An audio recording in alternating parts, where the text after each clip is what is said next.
ورحمۃ اللہ وبرکاتہ۔ بسم اللہ الرحمن الرحیم، والصلاة والسلام علی سیدنا و مولانا محمد وعلی آلہ واصحابہ اجمعین، اما بعد۔ میرے محترم بھائیوں، دوستوں، بہنوں، بچوں، بچیوں اور تمام امت مسلمہ اور خاص طور پر اہل پاکستان، ہم سب کے لیے مبارک موقع ہے کہ اللہ تعالیٰ ہمیں رمضان کے استقبال کے لیے اللہ نے ہمیں مہلت دی، ہم زندہ ہیں، اور اللہ کرے کہ رمضان سب کو نصیب ہو۔ رمضان ایک خاص مہینہ ہے جو اللہ کی رحمتوں کو لینے کا ہے۔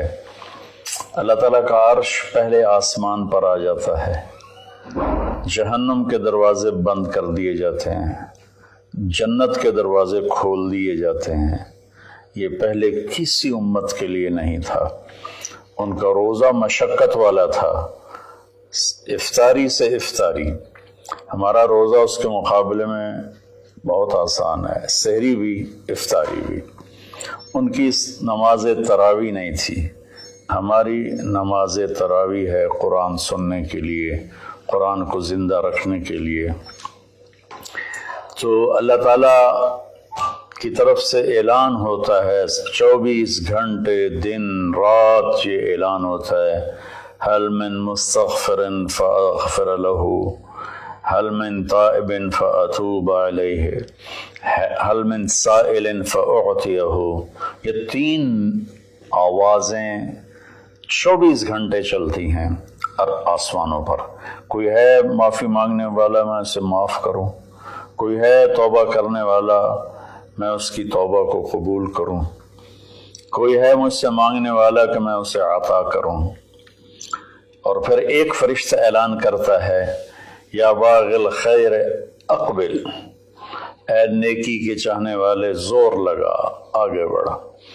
اور دوسرا فرشتہ اعلان کرتا ہے، یا باغ الشر ادبر، اے گناہوں میں ڈوبے ہوئے انسان واپس آ جا، اللہ کی چھاؤں میں آ جا، اللہ کی رحمت میں آ جا، اللہ کی بخشش کی چادر میں اپنے آپ کو چھپا لے۔ اور اس میں فرض 70 فرض کے برابر ہو جاتا ہے، نفل فرض کے برابر ہو جاتا ہے۔ اور حضرت علی رضی اللہ تعالیٰ عنہ علیہ السلام کا فرمان ہے کہ کوئی شخص ایک فرض روزہ چھوڑ دے، پھر اس کی قضا میں قیامت تک عملی نفلی روزے رکھتا رہے تو اس ایک فرض کو نہیں پہنچ سکتا۔ تو سارے دوستوں سے درخواست ہے کہ روزے کا اہتمام فرمائیں اور اللہ کی رحمت کو لوٹ لیں۔ اور میں ایک حدیث سناتا ہوں کہ میرے نبی نے کس طرح رمضان کا استقبال کیا۔ آپ ممبر پر تشریف لائے، خصوصی طور پر جمع کیا، یا جمعہ کا خطبہ تھا تو آپ خطبہ بیٹھ کے نہیں دیتے تھے، کھڑے ہو کے دیتے تھے، چونکہ آپ کا خطبہ مختصر ہوتا تھا۔ تو آپ نے فرمایا، ماذا یستقبلکم وماذا تستقبلون، وہ کون آ رہا ہے؟ مفہوم ہے، لفظی ترجمانی مفہوم مدر۔ انہوں نے کہا وہ کون آ رہا ہے اور تم کس کی طرف جا رہے ہو؟ سب یوں ہو گئے۔ پھر آپ نے کہا، ماذا یستقبلکم وماذا تستقبلون، وہ کون آ رہا ہے اور تم کس کی طرف جا رہے ہو؟ سارے صحابہ میں ہلچل مچ گئی۔ تیسری دفعہ، ماذا یستقبلکم وماذا تستقبلون، وہ کون آ رہا ہے، کس کی طرف جا رہے ہو؟ سارے پیچھے مڑ مڑ کے دیکھیں، پیچھے تو کوئی بھی نہیں۔ تو حضرت عمر رضی اللہ تعالیٰ عنہ کھڑے ہوئے علیہ السلام۔ انہوں نے فرمایا، یا رسول اللہ اوحی نزل، یا رسول اللہ کوئی وحی آئی ہے؟ آپ نے فرمایا لا، کہ نہیں۔ اعدو حضر، اللہ نے آپ کو آنکھ دی ہے دیکھنے والی، تو کیا کوئی دشمن مدینے کی طرف آ رہا ہے اور آپ نے دیکھ لیا ہے اور وہ ہم پر حملہ کرنے آ رہا ہے، ہم تیاری کریں؟ آپ نے کہا لا، نہیں یہ بھی نہیں۔ تو انہوں نے پوچھا، بھائی یا رسول اللہ کون آ رہا ہے؟ تو آپ نے کہا رمضان آ رہا ہے، سبحان اللہ، کیا خوبصورت انداز تھا متوجہ کرنے کا، عظمت بٹھانے کا، ہیبت بٹھانے کا رمضان آ رہا ہے۔ پھر آپ نے اس کے فضائل سنائے کہ اس میں جنت کے دروازے کھل جاتے ہیں، جہنم کے دروازے بند ہو جاتے ہیں، اور جنت کی حوریں اللہ سے دعا کرتی ہیں یا اللہ اس رمضان میں اپنے نیک بندوں میں ہمارے شوہر ہمارے لیے منتخب فرما اور ان کے ذریعے ہماری آنکھیں ٹھنڈی فرما، اور جہنم کے سارے دروازے بند ہو جاتے ہیں، شیطان قید ہو جاتا ہے۔ اور اس رمضان کا مطلب ہے جلنا، رمض یرمز، جلنا۔ سارے مہینوں کے نام عربوں نے رکھے، محرم، صفر، ربیع الاول، ربیع الثانی سے لے کر آخر تک۔ رمضان کا نام اللہ نے قرآن میں لکھا، شہر رمضان الذی انزل فیہ القرآن، کہ یہ عرشوں پر اس مہینے کا نام طے ہوا رمضان۔ تو اس مہینے کے نام اور روزے میں کیا مطابقت ہے، ان میں جوڑ کیا ہے کہ رمضان جل جانا، اس میں جب کوئی روزہ رکھنے والا، روزہ رکھنے والی جب روزے رکھتا جاتا ہے تو اس کے گناہ پچھلے سال کے جلتے جاتے ہیں، جلتے جاتے ہیں، جلتے جاتے ہیں، یہاں تک اللہ جیسے لوہے کو صاف کیا جاتا ہے آگ سے، اور دھاتوں کو صاف کیا جاتا ہے آگ سے، اور ظاہری میل کو صاف کیا جاتا ہے پانی سے۔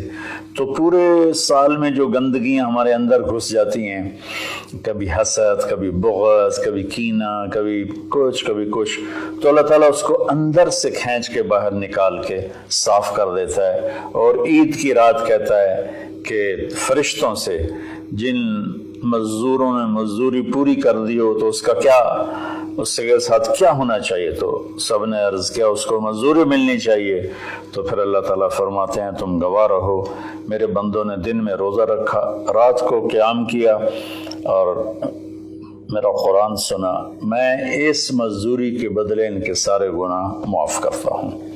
تو میری درخواست ہے تمام بہن بھائیوں سے کہ ہم اس کی تیاری کریں۔ ایک تیاری ہوتی ہے ظاہری جو ہم چیزیں اکٹھی کرتے ہیں، ایک تیاری وہ ہے جس کے بغیر ہمارا روزہ قبول نہیں ہوگا۔ میرے نبی کا فرمان ہے 4 آدمی ایسے ہیں جن کی لیلۃ القدر میں بھی بخشش نہیں ہوتی، تو رمضان کی باقی راتیں تو اس سے ادنا ہیں، کہ 4 اگر قسم کے گناہ، چاروں قسم میں ہوں یا ایک قسم میں ہو، بخشش نہ ہونے کا مطلب یہ ہے کہ اگر وہ توبہ نہیں کرے گا تو اس کا روزہ اس سے معافی نہیں دلا سکے گا۔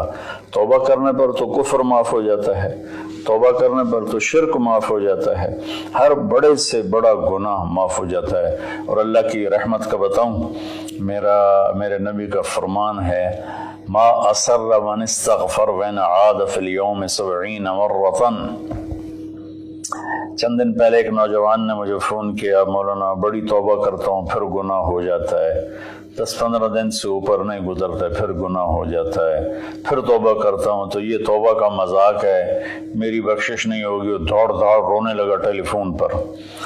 تو جب تھوڑا اس کے آنسو روکے تو میں نے اس کا بیٹا تو میں ایک حدیث سناتا ہوں کہ میرے نبی کا فرمان ہے جو دن میں 70 دفعہ توبہ توڑے، اور 70 سے مراد 10 7 70 نہیں، عربی میں 70 سے مراد ہوتا بے شمار۔ میرے نبی نے فرمایا کہ جو دن میں 70 دفعہ توبہ توڑے اور پھر توبہ کر لے سچے دل کے ساتھ، تو میرے رب کی نظروں میں وہ محبوب ہے، وہ اس کا پیارا ہے، چاہے وہ بار بار توبہ توڑتا ہے لیکن اس کے بعد وہ روتا ہے، معافی مانگتا ہے، اور آخری سانس تک اللہ نے توبہ کا دروازہ کھلا رکھا ہے۔ باب التوبۃ مفتوح ما لم یغرغر، جب تک گلے کا وہ گھنگرو بند نہیں ہوتا اس وقت تک اللہ تعالیٰ بندے کی توبہ کے لیے دروازہ کھول کے بیٹھا ہوتا ہے۔ موت نظر آنے لگے پھر کہے یا اللہ میری توبہ، تو وہ قبول نہیں ہے، لیکن اس سے 1 منٹ پہلے اسے پتہ نہ ہو وہ توبہ کر لے تو اللہ اس کی توبہ معاف کرتا ہے۔ میں ایک دفعہ جماعت میں گیا نواب شاہ، تو ایک گھر میں بڑے وڈیروں کو اکٹھا کیا تو آخر میں توبہ کراتا ہوں، کہو یا اللہ میری توبہ، یا اللہ میری توبہ، یا اللہ میری توبہ۔ تو اس میں ایک وڈیرا صاحب تھے، بڑی بڑی مونچھیں تھیں، بڑا ہیوی ویٹ، ان کی آواز سب سے بلند تھی، یا اللہ میری توبہ، یا اللہ میری توبہ، یا اللہ میری، اور ساتھ رو رہے تھے زار و قطار۔ واہ میرے رب! یہ بیان تھا ظہر سے پہلے۔ وہ گھر گئے ہیں اور رات کو ان کو ہارٹ اٹیک ہوا اور ان کا انتقال ہو گیا۔ ساری زندگی نافرمانی میں تھی۔ مجھے لوگوں نے بتایا کہ وہ بڑے کوئی اچھا زندگی کا رخ نہیں تھا، لیکن میں یقین سے کہتا ہوں کہ اس دن کی ان کی توبہ نے ان کو اللہ کی بارگاہ میں محبوب بنا دیا، مقرب بنا دیا۔ تو میں صرف 4 باتیں ہیں میرے بھائی بہنوں۔ ایک ہے مدمن خمرن، جو مستقل شرابی ہو اور شراب کا عادی ہو، اس کی رمضان کے روزے سے بخشش نہیں ہوتی۔ عاقل لوالدیہ، جو والدین کو پرزے کر دے۔ والدین کا اونچا بول کبھی کبھی بولا جاتا ہے، کبھی بدتمیزی ہو جاتی ہے، اس کو نافرمانی نہیں کہتے۔ جو اپنے والدین کے دل کے ٹکڑے آنکھ پھاڑنے کو کہتے ہیں۔ یہاں اللہ تعالیٰ نے، اللہ کے نبی نے نافرمانی کا لفظ استعمال نہیں کیا، بلکہ حقوق کا مطلب کسی چیز کو پھاڑ کے پرزے کر دینا۔ تو جو ماں باپ کو اتنا زخمی کرے کہ ان کی آہیں نکلیں، ان کے آنسو نکلیں، اس کی بھی بخشش نہیں ہوگی۔ تیسرا، جو قاطع الرحم، جو رشتہ داروں سے لڑتا رہتا ہو، کسی سے نہ بنا کے رکھے، نہ بھائی سے، نہ بہنوں سے، نہ چاچے سے، نہ مامے سے۔ ماں اور باپ کی طرف سے جتنے رشتے ہیں وہ رشتے ذوی الارحام کہلاتے ہیں۔ جو ان رشتوں کو توڑتا ہے اور ان سے لڑتا بھڑتا ہے، اپنے آپ کو سپیریئر سمجھتا ہے، یہ سب گند ہے، یہ سب ایسے ہیں، ایک اس کی بخشش نہیں ہوتی۔ اور چوتھا ہے المشاحن، جو دل میں کسی کے لیے بغض پالتا ہو، نفرت رکھتا ہو، حسد رکھتا ہو۔ المشاحن کا لفظ ان ساری چیزوں پر ہے۔ تو میرے بھائی بہنوں، اس میں جو چیز سب سے زیادہ عام ہے نا، وہ آخری ہے۔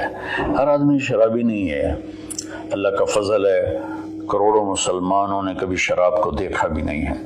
ہر آدمی ماں باپ کا نافرمان نہیں ہے، ہر آدمی اپنے رشتہ داروں سے لڑا ہوا نہیں ہے، لیکن ہر آدمی اپنے دل میں کسی نہ کسی کا بغض پالے بیٹھا ہے، کسی نہ کسی کی نفرت لیے بیٹھا ہے، کسی نہ کسی کا حسد لیے بیٹھا ہے، کسی پر غصہ لیے بیٹھا ہے۔ یہ چونکہ انسان کی فطرت ہے کہ وہ منفی چیزوں کی طرف جلدی جاتا ہے، نیگیٹیویٹی کی طرف ایسے جاتا ہے جیسے پانی اوپر سے نیچے، اور پازیٹیو چیزوں کی طرف جانا مشکل ہوتا ہے جیسے نیچے سے اوپر جانا۔ تو اس میں پھر آدمی پھسل جاتا ہے۔ ایک اس ہمارے سوشل میڈیا نے اس طرح نفرت پھیلا دی ہے، جھوٹی باتیں کر کے، جھوٹے عنوان لگا کر۔ تو میری گزارش ہے سارے بہن بھائیوں سے، ہم رمضان کی تیاری کریں۔ کیا تیاری کریں؟ ہم اللہ نہ کرے کوئی شرابی ہو، کوئی ہے تو اللہ کے واسطے توبہ کر لے۔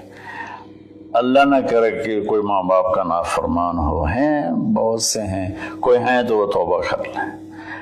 اللہ نہ کرے کوئی رشتہ داروں سے لڑتا رہتا ہو، کوئی ہے تو وہ توبہ کر لیں۔ میرا رب نہ کرے کہ ہمارے دلوں میں میل ہو، ہم اپنی میل کو صاف کر لیں۔ میرے نبی نے فرمایا کہ اے میرے بیٹے انس، میری ایک عظیم الشان سنت ہے، میں شارٹ کٹ کر کے بتا رہا ہوں، اگر تو اس پہ قابو پا گیا تو جنت میں میرا ساتھی بن جائے گا۔ اور وہ یہ ہے کہ اس دل کو پوری دنیا کے انسانوں کے کھوٹ سے پاک کر دے۔ لیس فی قلبک غش لأحد فافعل۔ تو اس آخری مضمون پر میں گزارش کرتا ہوں، اپنی بات بھی ختم کرتا ہوں، کہ ہم ایک دوسرے کو معاف کریں۔ چونکہ ہمارا ملک تقسیم ہے بہت سے طبقات میں، مذہب کے نام پر بھی بے شمار طبقات ہیں اور نفرت سے بھرے ہوئے ہیں، سیاست کے نام پر بے شمار طبقات ہیں، نفرت سے بھرے ہوئے ہیں، قوم کے نام پر، زبان کے نام پر، اور